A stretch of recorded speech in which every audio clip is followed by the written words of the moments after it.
Hello नमस्ते। म अहिले मेरो जन्मभूमि गुल्मी जिल्ला कालीगण्डी गाउँपालिका वडा नम्बर 2 अर्बेनीमा छु। अर्बेनीको पनि आम्बोट खेतको बिचमा छु र दसैँमा आएको। अहिले चाहिँ विपद यो वर्षाको कारणले विपद हुने सम्भावना भनेको हुनाले सूचना पनि आएको छ नेपाल सरकारले जहाँ जहाँ हुनुहुन्छ सुरक्षित बस्नुहोस्। 19-20 गते बिदा पनि दिएको उहाँले सूचना भर्खर आएको छ। जहाँसम्म गृह मन्त्रालयले दिएको सूचना उहाँले सत्य पनि होला।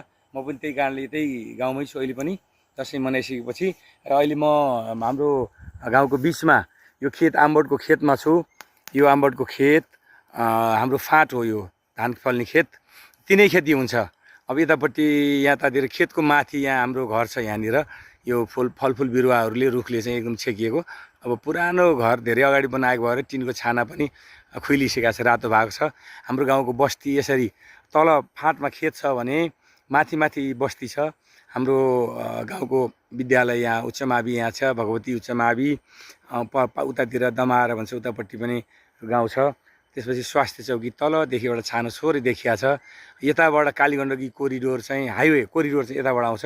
यो पञ्चासी होटल छ, यसको ठ्याक्क अगाडिबाट आउँछ भने पारीको यो स्याङ्जामा पर्यो। यो कालीगण्डी हाइवे कालीगण्डीको पारीबाट यो डाँडो देखिएको आधा आधा स्याङ्जा आधा पर्वत हो भने यता देखिएको यो पर्वत हो।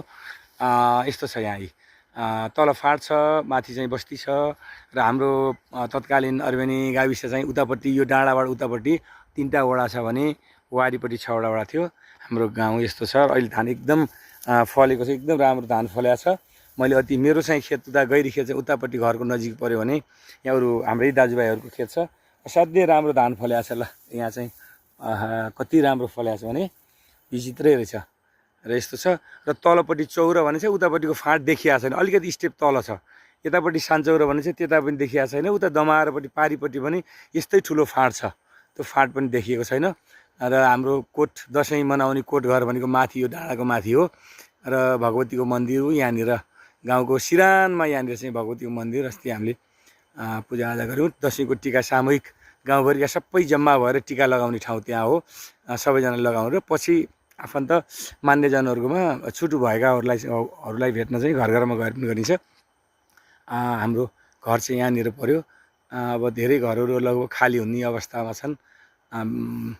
यस्तो छ गाउँको अवस्था। असाध्यै सुन्दर गाउँ छ। र उतापट्टि पारी देखिएको त अलिक यो डाँडा चाहिँ बागलुङमा पर्छ।